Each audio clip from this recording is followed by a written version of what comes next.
What's going on, everybody? We are back. Episode number 236 of the Club and Sub podcast. Tonight we're talking UFC 320, Ankalaev versus Pereira 2. We got an MSG pay-per-view in my backyard here. Not a great card, though, so I won't be attending. It's really a lot of juice top to bottom here. Not a ton of competitively lined fights. Kind of shitty, but it's what it is. The co-main and the main are pretty fun.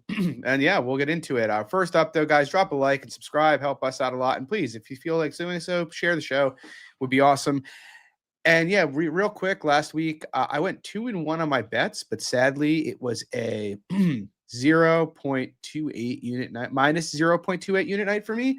I had 3 units on Andre Petroski, unfortunately, at minus 150. I still think he had a pretty pronounced wrestling advantage in that fight. Never really got to it, though, and got knocked out really soft. So after seeing that, kind of hard to be, too upset with it. That was pretty pathetic, in my opinion. I had a half a unit on Neil Magny, plus 343. People can say what they want about the result of it. It should have been a no contest, technically, but did it change the course of the fight? Not really, if we're being honest. Like, it was going to go to the end of the round anyway. It's not as if there was 30 seconds left, And then I had to win a unit. I had Jimmy Crute minus 181. That got home pretty easily. So yeah, minus 0.28 units for me. Hopefully get it back this weekend. How'd you do, Lex? Only had one play and ended up being a winner. So I had Sterling parlayed with Brando Perisic. So I had a unit and a half on that at plus 111. Came through there. So pretty easy. Tight and short, but we were talking before the pod. I actually did bet Magny. I bet a half unit on him at plus 300, but, with all the shenanigans with college football and whatnot on Saturday, didn't get time to track it. But you know what? Money in the pocket is better than nothing. Yeah, and so we'll jump in here. UFC 320 at Madison Square Garden. 2 good headliners. We got Merab taking on Corey Sanhagen. We got Alex Poatan Pereira trying to get his belt back against Magomedov Ankalaev. But first up of the night, we got Veronica Hardy taking on Brogan Walker. Current price, Hardy minus 650. The comeback on Brogan Walker is plus 475. I don't know a lot to say here. Brogan Walker's old. She hasn't fought in a couple years. She is terrible. Not a great grappler, not a great striker, pretty harmless. Hardy, conversely, has obviously been getting better. She's fast. She's pretty powerful for a female. Decent submission grappling. I think this is her all day. I think even the minus 650, there's probably some value on it. Am I betting it? No, but I honestly, like, I had like a kind of internal dialogue in my head where I'm like, would it be stupid to do this? If Hardy didn't have, if she didn't have the cardio issues she does, I'd be more inclined to do it. I don't think Walker's much threat to exploit that, but she does have them. But I think this is Hardy all day. What do you think? I guess the only counterpoint I'll give to you there is, like, Hardy doesn't have a lot of finishing upside really ever. I mean, don't get me wrong. She hits decent guard to your point, but, like, she's not out here finishing women. So, like, laying minus 600, I wouldn't feel too super comfortable. She doesn't have a huge grappling edge here. Like I said, not a huge power threat. Yeah. Not much to say on this fight. Yeah. It's a shitty one. Next up, we got Ramiz Brahim. He's taking on Austin Vanderford. Current price, Vanderford minus 300. The comeback on Brahim is plus 250. What do you think, Lags? Can Brahim pull another upset? Personally, I don't think so. Like, I feel like Vanderford should be able to get easy top time here. Quite frankly, like, if he avoids, I mean, don't get me wrong, his durability is not great on the feet either. Like, Ramiz definitely could clock him on the feet and could catch him in a sub, but, like, Vanderford should be able to get easy top time here. Yeah, I more or less agree with that. Okay. I'm actually kind of tempted to lay the chalk here. I was kind of hoping we'd see some Ramiz action. I mean, the entire question comes down to, do you think Ramiz to finish him in the first round is like in the 20 to 25% range? I don't think it's close to that. I'm more worried, and I don't even think Ramiz is a huge hitter, but he's got some pop. I'm more worried about that. Yeah. I don't think Vanderford's actually got really good jiu-jitsu. He doesn't use it offensively a ton, but, like, he beat Richie Martinez in a jiu-jitsu competition. Like, the guy knows what he's doing. He's not someone that profiles as somebody you have to worry about getting guillotined. And traditionally, Ramiz isn't really a guillotine merchant either, Got out-grappled by Themba, got out-grappled by Court McGee. I think if Vanderford can avoid a KO shot early here, he should just kind of drown him. I don't know if he'll finish because Ramiz is pretty tough, but I mean, huge cardio edge, huge wrestling edge, huge physicality edge. I think Ramiz needs a finish in the first round and a half, and short of that, he's kind of screwed. And I just don't think it's all that likely. Yeah, I was gonna say even the striking's probably close. Like, yeah, the power threat's bigger for Ramiz, but like striking's probably closer. I actually think Vanderford's probably the better striker. My biggest concern with Vanderford is just those KOs against Jeffrey and against I know you're thinking Musasi were both pretty ugly, and I do worry a bit about his durability. But I mean, Vanderford's dealt with better strikers than Ramiz, who are better defensive wrestlers, and won fine. I really think this should be a can of corn for him. I think he's in the 80-85% range personally. I'm kind of hesitant to lay the price with that chin, but I do think it should be pretty easy for him. Honestly, I really do. So I'm considering it. Yeah. Moving on, we have got Punahele Soriano. He's taking on Nikolai Veretennikov. Current price Soriano minus 260. The comeback on Veretennikov plus 220. I took Soriano at minus 221. Not normally a guy you really want to lay the big juice with. In general, he has pulled a couple stunts in the UFC. Maybe this is my Andre Petrosky of this week, but I don't really think so. I feel, I'll put it to you this way. Every time he's had a giant exploitable grappling edge, he's gone to it every single time. He hasn't gone to grappling that often because he's fought a lot of good grapplers and a lot of jiu-jitsu guys, and he's avoided it. But here he's got a massive edge. Like if he just comes into this fight and is shooting takedowns from the jump, he's like minus 900 is his true price. Like Veretennikov, terrible takedown defense, terrible on bottom. Guy slows down bad if he has to grapple at all. I mean, Francisco Prado and his last, 600 said in the chat. Yeah. I was on Veretennikov big against Prado in his last fight, and that was sweaty. Francisco Prado got 5 takedowns and 7 minutes of control. Prado is nowhere near the wrestler that Soriano is, nowhere near the athlete, nowhere near the control game he has. Frankly, he doesn't have as good cardio as Soriano. Like, don't get me wrong, I'm not saying Soriano's got great cardio, but he has had a couple of decent performances where it's checked out if you're not ripping body kicks. And I suppose that's the downside on Soriano here is Veretennikov does kick the body very well. And so if Soriano is giving him a lot of time at distance, that is something he could kind of exploit is body kicks, maybe some knees in the clinch, stuff like that. He is good in those positions. But, honestly, even if Soriano goes the path of most resistance and strikes with him, like Veretenikov's a better technical striker, but dude, Soriano is so much more explosive and he hits so much harder than him. I just feel like I look at this fight and Veretenikov's a better striker, but he's giving away big edges in speed and power, giving away a cardio disadvantage, probably giving away a durability disadvantage. And the grappling disadvantage is just gigantic here. I feel like you have to make Soriano like minus 280, 290 in this fight. What do you think, Legs? I think at least that. To your point about the last fight, I mean, I think here Puna could be like 80% here. I mean, large wrestling gap for sure on the feet, more durable, bigger hitter, good cardio. Like, there's a lot of boxes you can check for Puna. Better strength of schedule also.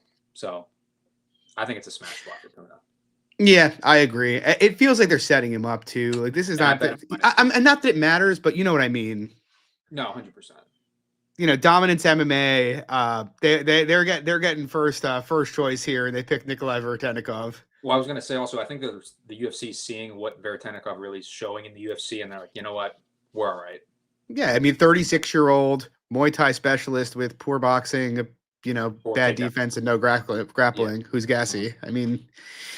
Anyway, moving on. We got Patchy Mix taking on Jacob Wicklax, I should say. Current price Mix minus 250. The comeback on Wicklax plus 210. What do you think here, Legs?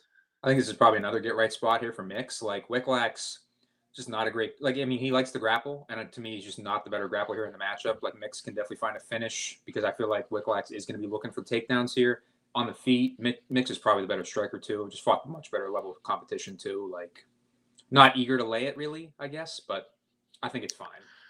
I considered laying it. I still haven't really decided. I feel that, to your point, I almost think like prior to his fight with Batista, Mix is probably going off as like 4-1, a minus 5-1. 500 here, you know, and now he's not. But it's not as if Wicklax doesn't really profile as a guy who's going to really outstrike Mix, you know. That's not really his game. Mix probably hits a bit hard, not even probably, does hit a bit harder. He's bigger, he's longer. If Wicklax goes to the grappling, I just don't see it working out all that well for him. I feel Mix has this fight pretty covered. It's a decent step down for him. I don't know if I want to lay it or not, but I think Mix is better everywhere. And I think he's got way more finishing upside, so I think he should be fine. Moving on, we got Macy Shaon taking on Yana Santos. Current price, Shaon minus 180. The comeback on Santos plus 155. I mean, I don't really want to bet Macy minus 180, like ever, to be totally honest with you. But I could see you doing it. I could see you doing it, though. I don't know. I mean, I do think she should win this fight pretty handily. You know, I think Yana's going to have a good first round. She's not easy to take down early. She's very tough in the clinch. You know, usually she's hell on wheels for about a round, where if you're trying to, especially if you're trying to grapple her, she can just outmuscle you there and kind of beat you up. But you see Yana slow down just about every fight. And honestly, Macy's really strong and she's really big. And it's the kind of fight where like one takedown, two takedowns, and basically she's automatically like minus 400 in this fight because Yana can't get off her back and Macy's pretty good on top. You know what I mean? Yeah. So it's like, if that's the measuring finisher too on top. Yeah. And so like, if that's your measuring stick where it's like two takedowns and she's got to be a prohibitive favorite here, I think you have to project her to get. I know Tate didn't, but like Tate's old, she's small, she's not as physical as Macy is. Like it's a big difference here, you know. Like Tate, like Macy from the Dumont fight, I think wins this fight pretty comfortably. And that's the thing. You said lethal finisher for Macy. Yana is like harmless, man. Like she has like no power in her strikes. She's not an aggressive. She's not a dangerous grappler. She's gassy. I know Macy's had some wilty performances before, but I really think this is a pretty strong matchup for her. And I think, you know, given how low Yana's finishing upside is here, it's hard not to say Macy should be in the minus 200 to minus 250 range for me. I don't know if I'm going to get there, but I do think there's probably a little bit of value on Macy. What do you think? Yeah, I think I'm there with you, honestly. Like, to me, like, Macy seems like a younger, hungrier version of what Yana likes to do. Get the clinch game going. And even, like I pointed to earlier, Macy on the mat, I mean, she's a solid finisher. Yana, on the flip side, though, likes to just control you on the mat, which, I mean, she could definitely control Macy here for sure if Macy ends up on her back. But, like, I would project Macy to have more grappling success on the feet, way more volume coming back at her. Yeah, should be a good spot for Macy. Mad Mardigan saying, do we think Gautier, Basharat, Zalal, Merab are safe? We're going to get to those fights. Right, I would say we'll get to Gautier, but, like, I don't think anybody would advocate for minus 1,000 on any parlays, you know what I mean? Like, I'm fine on that one. I mean, I'm not sure. I mean, some of them are safe. We'll get to it. We'll get into it, Mad Mardigan. Moving on, we got Daniel Santos taking on Jusang Yu. Current price, Santos minus 142. The comeback on Yu plus 122. I have 3 units on Santos minus 126. I think he's good for a bet up to about minus 180 here. I really like Daniel Santos' game, to be honest, especially after what we saw last fight. Now, maybe that's recency bias, but the performance he put on against Hyung-Sun Lee was Merab-esque in some respects. You know, he attempted 174 strikes at distance. He took all the power Lee had to offer, which was a lot, and ate it. He attempted 18 takedowns in that fight and secured 6. It was just an absolutely... Like, I almost felt bad for Lee to a degree because I actually think Lee's a decent fighter and he's very athletic, but like he just got overwhelmed. And that's what we've seen Daniel Santos do repeatedly since he lost to Julio Arce in his debut like 5 years ago. Yeah, Castaneda, he overwhelmed at pace. He's fighting Jusang Yu here. It's hard to know what to make of Yu. He's 31 years old, not that young. Only win at fight in the UFC is Jekka Sergey. We couldn't get KO'd quickly. Not that meaningful. His regional competition has been dreadful, like about as bad as it gets. What I'll say for him is he does have like his striking looks pretty nice on paper, nice long shots. He counters pretty well. He's got a decent amount of power. He's got okay offensive grappling. And yeah, I mean, his striking looks good. I mean, he's going to hurt some guys in the UFC, I think. In terms of defensive grappling, I think it's extremely suspect. You know, we've seen him let guys in on his hips repeatedly. He doesn't look the best when grounded. And then in terms of the cardio, I don't think it's that good. There are some clips of this guy in round 3 where he is looking pretty dire. And so he's fighting Willie Cat, and can he knock Willie Cat out early? Yeah, I do think he can. Willie Cat's hittable. That's the one thing you say about him is like it's not, people call Merab hittable for a while, but Merab did a really good job of staying in and out. Daniel Santos, not so much. He's going to come right at you, So like he could hurt Santos early. He could knock him out. It's still men's featherweight, so I don't think it's all that likely. And if he doesn't knock him out early, I think he's just going to get absolutely drowned in this fight. And quite frankly, yeah. And I'm not even sure I'd favor him early, maybe he hurts him early and wins the round off that. But Santos throws in combination hard. He's going to put up a pace from minute 1 in this fight. I actually think Lee is a more dangerous fighter than you was, and is probably better than you. Yeah, that's fair. And had less grappling weaknesses than you has. And Santos kind of ran him over. So I think Santos should be minus 185 to minus 200. There's some equity for him to get KO'd early, but if it doesn't happen, I think he wins this fight fairly comfortably. What do you think, Lex? Played my minus 135 to win a unit and a half myself. I guess the only other thing I'll add onto that too, I don't even think like if this goes 15, like there's much of a like stealing rounds kind of a moment for him with the power. You know what I mean? Like Santos, like down the stretcher, like the volume, the pace, the pressure, like to me, his decision equity is huge. And even even finish equity definitely there too. I am telling you, it's a lot. He's more hittable than Merab, but the way he's been fighting is a lot like Merab. It is just I don't think he's going to go as far as Merab because I think the defense is just not there, unfortunately. Right. But it's very, very hard to win fights against someone who's going to attempt the amount of takedowns he attempts, who's going to attempt the amount of strikes he attempts. It's just really, really hard. You have to finish those guys early or you're going to get overwhelmed. So, yep. Give me the Willie Cat. Completely agree. Yep. Moving on, we have got Farid Boserat taking on Chris Gutierrez. Current price, Boserat minus 450. The comeback on Gutierrez plus 350. What do you think, Lags? Well, it's something that I'll mention similar that you brought up in the Santos fight. It's like Gutierrez pretty harmless, So like I get it. Like people want to say that Farid is like a 5-1 favorites. You're not comfortable laying that. I get it, but like, where's Chris winning this fight really? You know what I mean? Like I feel like Farid is probably the better striker here. Can get takedowns here if he wanted to. I mean, not a ton of holes really in that game. I feel like, maybe Chris is just demolishing his legs. I obviously like that's the big credence to Chris, but like, I think Farid's a solid talent. Yeah, I think Farid's going to overwhelm him with grappling, to be honest. Yeah. I was literally looking at the Farid price at like minus 325 last night or yesterday morning, and I didn't have a chance to tape it. There. Yeah, and then I came back and it had gone to like 400. Now it's at 450. I do think, I'm with you. Unless Farid loses his mind and just decides to get kicked for 15 minutes, right. The takedowns are going to be pretty free. It's going to be pretty ugly. Yeah, I think I don't see a lot of KO equity for Chris Gutierrez. I see a lot of grappling equity for Farid Boserat. I think he's going to sub him. I'm waiting for some sub props to drop in domestics, but I think plus 500 range for Farid sub is pretty good because I project him to get like 7 to 10 minutes of top time here pretty comfortably, to be honest. So yeah, I think it's Farid. I think he's one of the best prospects in the division, to be honest. And I guess not even really a prospect anymore, but he's very good. Right. Yep. Moving on. Curious your take here. We got Edmund Shabazian taking on Andre Muniz. Current price on Edmund is minus 275. The comeback on Muniz plus 235. What do you got?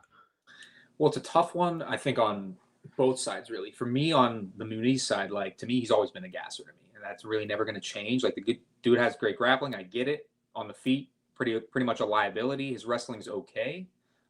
Pretty strong early. Definitely could find a finish early, but the later the fight goes, again, his cardio looks worse than Edmund's, in my opinion. But on the flip side with Edmund, like, you could definitely see Muniz dragging him down early, maybe finding a finish, like putting him in precarious spots that, like, minus 280, I'm kind of fine passing on that. But, like, I could absolutely see it being warranted. Like, on the feet, Edmund's going to have a huge advantage. The later the fight goes, like I said, I don't think he's got great cardio, but it's still better than Muniz's cardio. I think Edmund's probably got more heart than Muniz, which, again, might be even crazy to say there, too. But kind of a mirror matchup in that respect in terms of the cardio and the heart. But yeah, I think Edmund should be able to knock out Muniz, I guess. That would be my stance. I am considering an Andre Muniz bet, honestly. And I don't hate I just the thing is everything you said for the most part is true.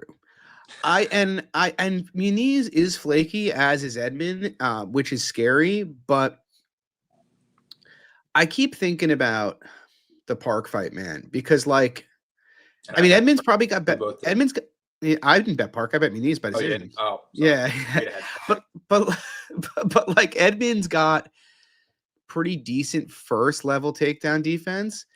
And past that, though, he's kind of screwed. And when he gets tired, his takedown defense disappears completely. And Yeah. like Muniz attempted 16 takedowns against Park and got 11.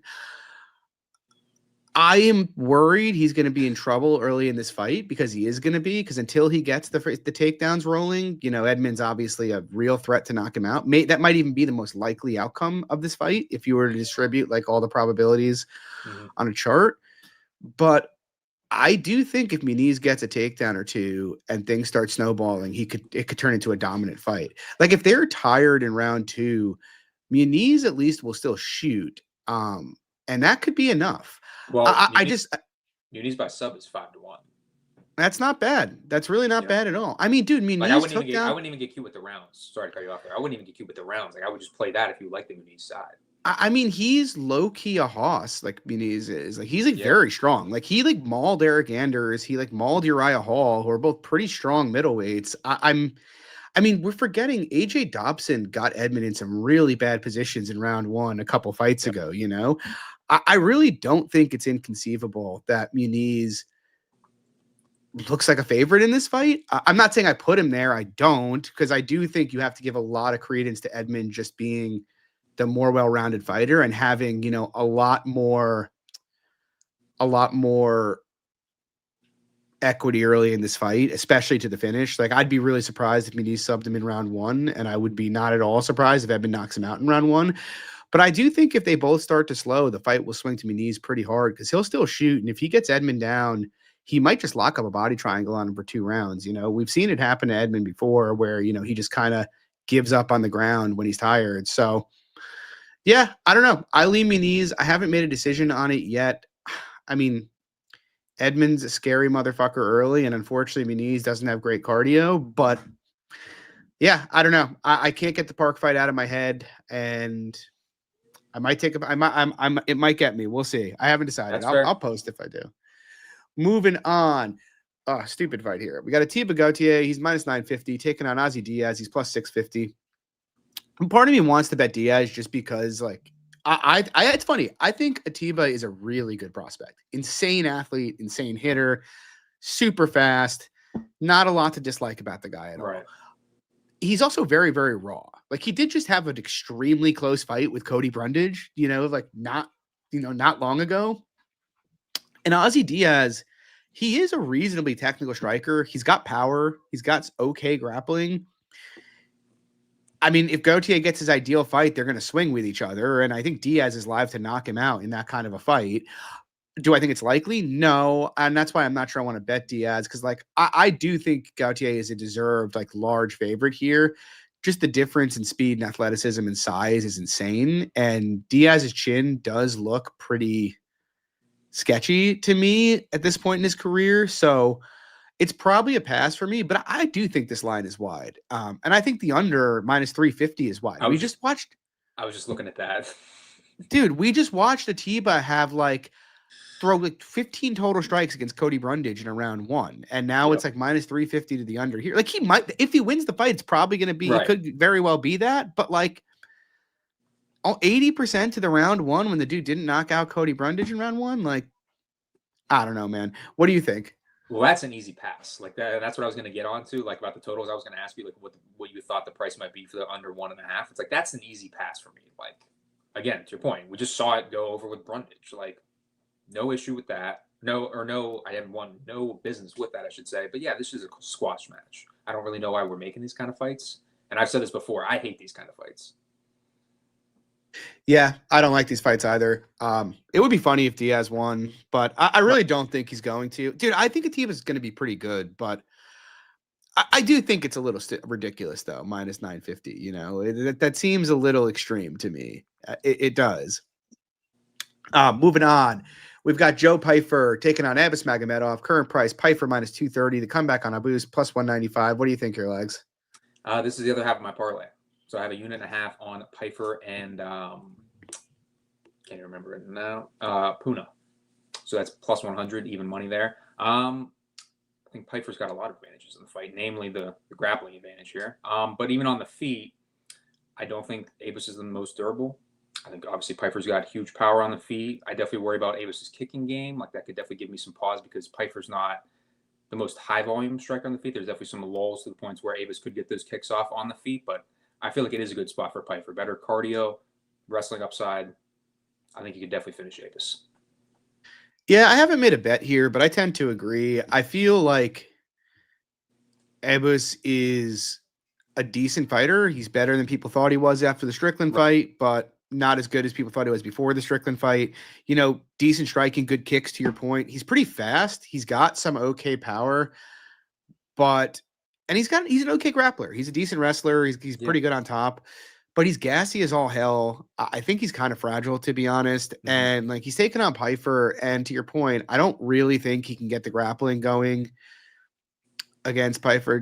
Dixon saying, trust my balls and bet the decision. I did bet the decision in his last fight with Michelle Pereira. But I don't. Pereira. The issue for me is just like Abus isn't super high volume, so he's probably going to give away the center of the octagon to Pfeiffer here, right? So Pfeiffer's going to be going forward. He's going to be throwing more hands. I think of the two, Pfeiffer's got way more finishing equity, especially early. But even on the back end, you know, Pfeiffer does tend to get pretty rote and not really adapt as the fight goes on. And like, you know, like Kelvin kind of punished him for it a bit. A couple guys have. I don't really think Abus is going to, though, because he gets tired himself. And if he has his way and it's as low volume as he wants it to be, I'm not even sure Pfeiffer's going to get tired. So, like, huge power gap here. Pfeiffer should be able to deter the wrestling. Huge finishing gap. I would favor Pfeiffer to win minutes just on him landing the bigger shots in this fight. Yeah, I think Pfeiffer minus 250, minus 270. I think that's fine. I don't really want to lay I wanted to lay like minus 210, and I waited because I was hoping it would get bought back because it looked like it might. But it's like 235, 240. I like it. Yeah. Though I still think there's value there. I mean, I guess what I was going to add too, to me, like you talk about Abus on the striking there, he's just not crafty like a Jack Hermanson type. Like he doesn't have the back class. He doesn't have the experience. And again, the later the fight goes, it doesn't seem like he's, you know, got a deep striking game really. No, Jack's a different kind of crafty. Jack's a good boxer with good kicks. He knew he could not exchange heavy with him early. The only thing Abus can really offer if he doesn't want to exchange with him are those kicks. But Pfeiffer's going to be pretty aggressive. I don't think they're going to be pretty easy. They're going to be easy for him to get off. Mm-hmm. Moving on, we have got Josh Emmett taking on Yusuf Zalal. Zalal, super juice again, minus 455. The comeback on Emmett, plus 355. I understand why the line is where it is, given Emmett's age and his form. Zalal's coming off a bunch of wins in a row right now. I do think it's wide. I do kind of want to get to an Emmett spot. I haven't decided if I will or not. I am a little concerned about Emmett's age. My issue is just like Zalal is so harmless, man. Like he really is. Think Zalal wants to either take you down or back foot, like jab and kick you and move. And he can probably do that here. He may even do it to a decision. The problem is it's just thin margins. Like you look at like Cater took a round off him by doing nothing but basically swinging at air for a round straight. And I look at this fight and it's like, can Zalal take him down? We probably get a couple takedowns. Can he control him? I kind of doubt it. Emmett's a pretty good grappler. I don't think he's going to get held down easily. And it's the kind of fight where like Emmett's power deters volume in a big way. And Zalal's so non-impactful with his strikes that, you know, Emmett could have two moments in the fight and win, like where he wobbles him a couple times, or even you could have rounds where it's like super tight, like Emmett's fight with Cater, where he lands like one or two big combinations in 2 rounds and it's enough to swing the judges, or lands a late takedown, or presses him to the fence. Like, I think Zalal is obviously way better than Emmett at this point in their careers. The problem is the big flashy shots are going to most likely come from Josh Emmett. If someone's going to knock out the other, I mean, Emmett's old enough he could get knocked out at this point, but if someone's going to knock out the other, though, I still think I favor Emmett, who's got like insane power. So, yeah, I mean, Zalal should be a favorite, a decent sized one, but like over 80% in a fight where Zalal is going to try to point fight and he's fighting a guy who's going to throw like hammers at him and go forward for 15 minutes. I don't know. What do you think? Yeah, I mean, I'm totally with you there. I guess in the price, really, because I was looking at it like Zalal decision minus 185. Like, tough for me to get there. Really, like to your point with him, just not exactly having a ton of like stamp in any of these rounds. Like the guy's not a, I mean, guy's got decent volume, but it could definitely be suppressed, like you talked about. I guess my big issue on the Emmett side is really just his age and the fact that he's definitely the slower of the two in this matchup. Like I could definitely see Zalal dancing around, Emmett needing that KO to try to find that win. Like, could he steal the 2 rounds to a decision? Could be. I don't know. I guess it's tough for me to try to see like a decision for Emmett. Really, I think I more. mean, he's done it a bunch. Like if Yeah, he did at Zalal is Decatur. if Zalal is tentative to engage and Emmett's just able to swarm a couple combos, you know what I mean? It's not that crazy.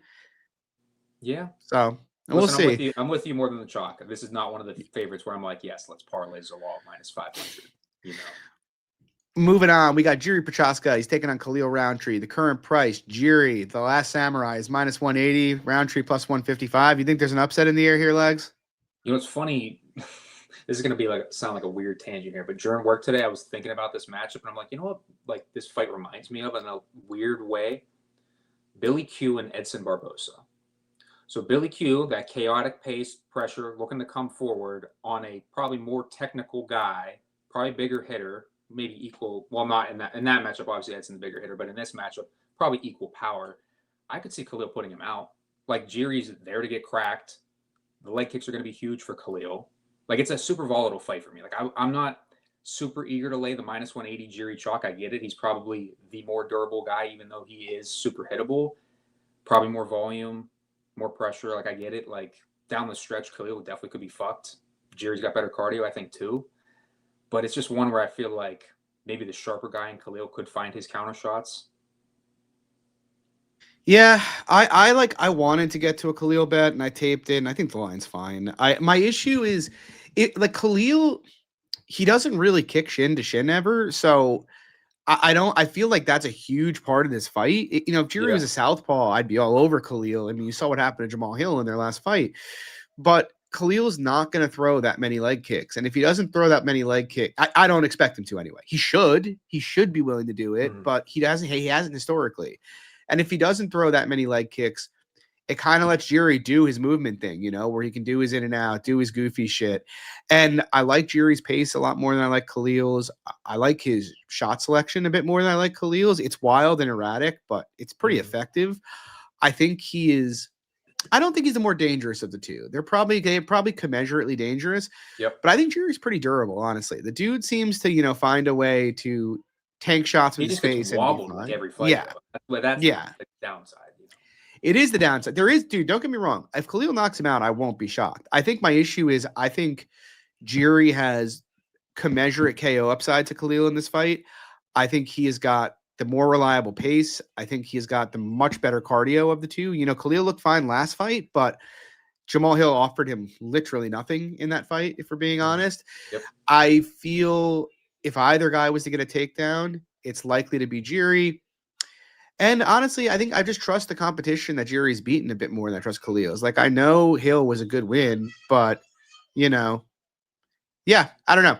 I think Jiri is the more dangerous fighter here. I think he's the more tested fighter. I think he's got more scope in terms of hardware and cardio.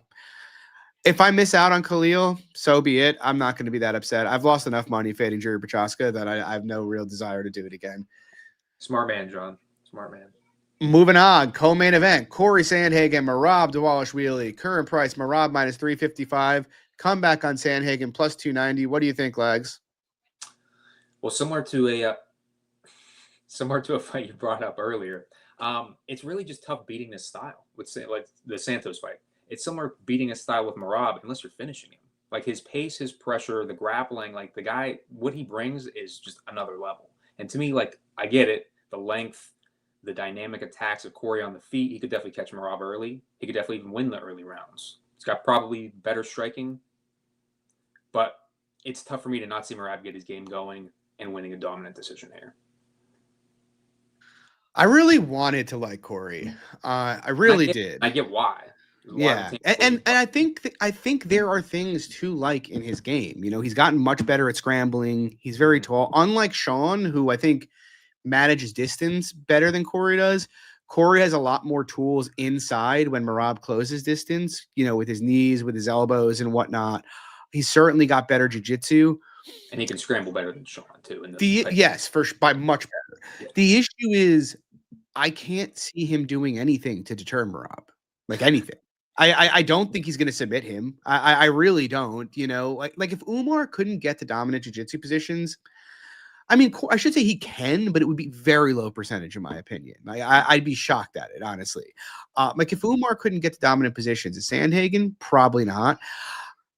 Is Sanhagen going to outstrike him? He, like you said, I'm with you. Maybe he will early, but you know, it's not like I know Corey's got good cardio, but people forget Corey gassed out against Umar. You know, in a 5-round fight. He got broken kind of, I don't want to say broken, but he kind of got cardio pumped by Peter Yan back in the day. Corey's got good cardio. But yeah, Corey's got good cardio, but there's levels of good cardio, and there's no one like Merab. Corey's he's in the upper half of the division for sure, upper third even maybe, but he's not Max Holloway with the cardio. And so like I look at it, I'm like, yeah, I expect Corey can have some success early in this fight, but I also don't see why can't Merab get his game going. You know, am I tempted to bet minus 350? No, because I actually think Corey's game is pretty well tailored to, you know, be competitive with Merab. But like you just mentioned the Dillashaw fight. Go back to the Dillashaw fight and look at how long TJ Dillashaw had him back clinched in that fight for. You know, for like 10 minutes of that fight, Dillashaw was able to get into the clinch and back clinch him. Dillashaw is nowhere near as good as that, as good at doing that as Merab is. So I don't even the age and the physicality of Dillashaw at that stage. Yeah, it's now. It's night and day. And even if you go to like, look, I think Corey's a great fighter, but you go to his, you know, throughout his career, Corey, since he's gotten to the upper tier, hasn't exactly been like a huge margins guy either, in part because he's not the best offensive grappler and he doesn't have big power and he's not a very good defensive wrestler. So Merab's getting to fight a guy who doesn't have that much power, who's a poor defensive wrestler, who doesn't have as good cardio of him. It's like, yeah, I think Corey can scramble up. I think he can win some early rounds in this fight. I think potentially maybe he could land a flying knee, something like that, knock him out. I think that could happen. Maybe lands an elbow and cuts him like the Song fight. Like he does have some nasty weapons like that. But short of that, I think it's going to be another Merab fight. Is there value on Merab? I don't think so. I think Corey winning this fight 25% of the time seems about right to me. Like he could compete early. Maybe he could steal a round late off a moment. I don't think that's that crazy. Maybe he can get an early finish off a knee. I just feel like in the aggregate, you know, yeah, Daz saying Corey asked for this fight. Of course he wants to fight. It's a title fight. You know, he's going to get pay-per-view points. I'm sure he wants to fight Merab. But, you know, a lot of guys have wanted to fight Merab, and it's gone the same way just about every time for the last 11 or 12 fights of his career. So I'm not saying it won't be. I'll put it to you this way. I understand Corey Sanhagen bets. I completely understand it. I don't want to be in the business of fading Merab Dvalishvili. He's like one of the best fighters ever in his prime. I'm okay if I miss the fade on that spot, honestly. Yeah. Like how should sorry to cut you. This is almost like the opposite of the Jared Gordon spot we talked about recently, whereas like this is not the time to hop off the train. This is still, but not necessarily betting in Merab, but like Merab's still peak Merab. Like he's still great. He's still elite. Like we were betting him early at great prices. It's also like if you bet Sanhagen and then he gets taken down 14 times and gets outlanded like 250 to 80 and loses like 49-46 or 50-45, you're going to be like, that was so fucking dumb. Like I knew like, Merab cooks everybody, you know? It's like, yeah, maybe this is the time it doesn't happen and Sanhagen wins. Okay, that's fine. I'm not betting Merab. I'm okay with not betting Corey. Merab's upside in like every fight is like minus 500. You know, it's I don't need to be involved with that. So yeah, I mean, people were betting Shaon and pick him, John. Yeah. And some people were betting Merab pick him. Yeah, I should have bet him again in the rematch, as it turned out. But but I do look. I do think of the entire division. I think Corey has one of the most plausible paths to beating Merab, you know, just because he does have good cardio and he can scramble well. I just feel like the pace Merab puts on is it's just so insane. And I don't think Corey's got the power to keep Merab from going to the Merab zone, you know, not at a huge clip anyway. Yeah. So we'll see. Moving on, we got Magomedov Ankalaev taking on Alex Pereira in the rematch. Current price, Ankalaev minus 260. The comeback on Pereira plus 220. I'll be honest, I was really hoping that Pereira would take some money since, a lot of people seem to think the first fight was close and yada, yada, yada. And like when I rewatched the first fight, dude, I mean, Pereira won round one off a couple leg kicks because Ank didn't do anything. Mm-hmm. Ank, other than 2 head kicks that didn't really land in round 5, Ank dominated the rest of the fight. It was not that competitive. He hurt him in round 2. He kept coming forward and putting volume in round 3. In round 4, like the fact that he lost round 5 on a card, even, to be honest, is insane to me. Like Pereira landed 1 head kick that seemed to like bother him, didn't hurt him, didn't have him wobbling all over the place, and the rest of the round was Ank and him kind of trading back and forth, then him controlling Pereira in the clinch for the last minute of the fight. I didn't think the fight was all that competitive. I do think Pereira has some KO upside here. Obviously he got 25 minutes at range for the moment, or not at range, but like 25 minutes on the feet last time. If he gets that again, he's got a reasonable case to KO him, right? Pereira's got a ton of power. He's fast. It doesn't matter who it is on the feet. He can knock out anybody. But I think we did see that the Ank's wrestling threat allows him a lot more openings against Pereira than some guys do have. Like he won the striking pretty firm. I still think it's more likely than not that Ank lands a takedown or 2 in this fight. And I think if that happens, the chances of him dominating Pereira on the mat and finishing are really, really high. I still think, or I shouldn't say I still think. I think now, after seeing that fight, if Ank just decides in the first fight, like before this fight, you know what? I don't care what the fans think. I'm going to pin Pereira to the cage for 25 minutes. I'm just going to staple his back to the cage and just beat him up there. I don't see what can Pereira do if he decides to clinch him up. I don't see anything. I don't think anything. Yeah. Like that was so easy, Yeah. I'll let you finish before I start. Yeah. And I think Ank's maybe a little bit more durable. I think he's still got giant grappling upside. I mean, the trajectory of these kind of fights tend to go, they don't always go the same. They always go to the guy that won the first one, but they do quite often. Pereira's 38 years old. He had a super active year last year. Ank's in the middle of his prime. I think it's much more likely that Ank dominates this fight and or finishes than Pereira makes it closer. Makes it closer. Like Pereira can knock him out. If Pereira doesn't knock him out, I kind of think he's fucked. You kind of saw it with, Merab and O'Malley in the first fight, where Merab was a little bit more tentative and was kind of, trying to just time like the perfect spots to like explode in that fight. And in the second fight, he wasn't scared of him at all, and he just went at him and destroyed him. And I think that you could see something like that. That's a little. Yeah. I mean, and that's a little narrative-y, but I guess my point is all the upside I thought that was there in the first fight, I think is still there. The fact that Ank won the striking as firmly as he did tells me that I need to make him an even bigger favorite than I did in the first fight. And the fact that we saw that he can literally clinch Pereira for free and there's nothing Pereira can do about it. I mean, it's just another path to victory for him. What do you think, Lex? Yeah, I think some people might see like this line as an overreaction because the first fight was pick'em, but I mean, to your point, can clinch him for free. I guess to my shock, he didn't land any takedowns, went 0 for 12. Like, yes, that was definitely shocking to me. But again, could you project him to land a few here? Yes. I mean, there's a reason. I think you have to, right? Well, I'd project 1 or 2. Right. There's a reason why he's not like a 325 favorite here. Like, if we saw huge wrestling success there, he would be a huge favorite. This fight might not even be happening because it could have been that boring. Who knows? But yeah, I think Ank has huge margins in the grappling. If he ends up getting there in the clinch and even on the feet, his volume's enough. He stays safe enough. Like, again, to your point with Pereira winning the early rounds with the kicks could definitely trouble Ankalaev here early on. But it's tough for me to not see Ankalaev have way more paths and Pereira almost needing either a close decision or a knockout. Yeah, I agree. And I don't buy that he was only 40%. Honestly, he can say whatever he fucking wants. You buy he was only 40% for their fight? Like, come on. What I will say, though, that interests me a little bit, not about that, the total. Over 3.5, minus 135. That's interesting. How about doesn't go at like pickup? You like that doesn't go? Interesting. So like Pereira is definitely more fragile of the two, and definitely like less durability. But like, do you see him getting finished at that high of a clip though?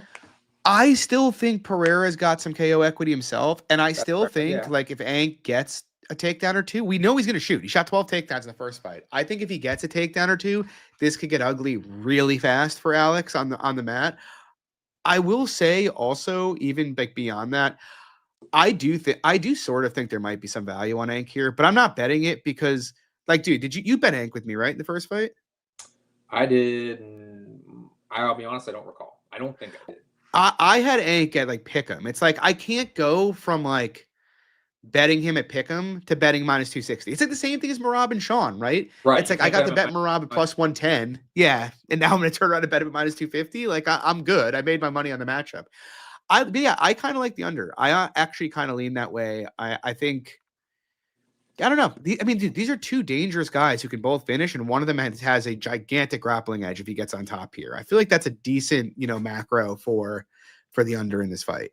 So yeah, that's my view. I guess for me, like Ank, I've just never seen him as this big finisher. But again, if he does, that's probably could do that. But like if we see like, let's just say 15 minutes at range, do you see a finish?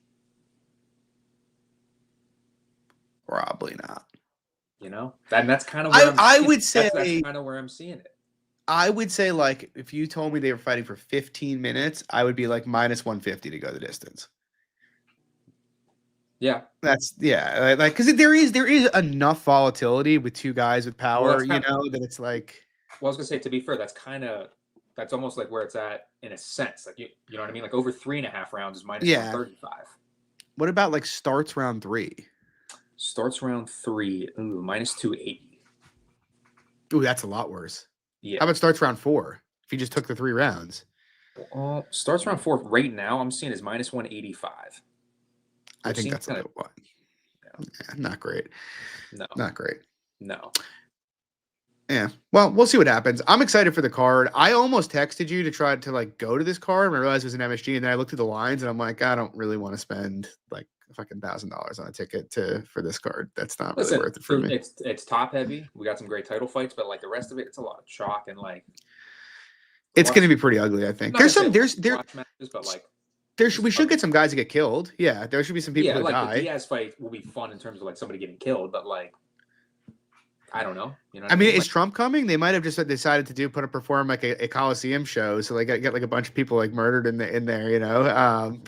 Just like old school fashion. I will say, sometimes these cards, we've talked about this before, it is more fun to watch a bunch of finishes, objectively, and so if they're trying to put on a show for like Trump or for the people in New York, putting everybody seeing a bunch of finishes is more fun than watching 15 minute decisions, like who wants to read and Chris Gutierrez. Yeah.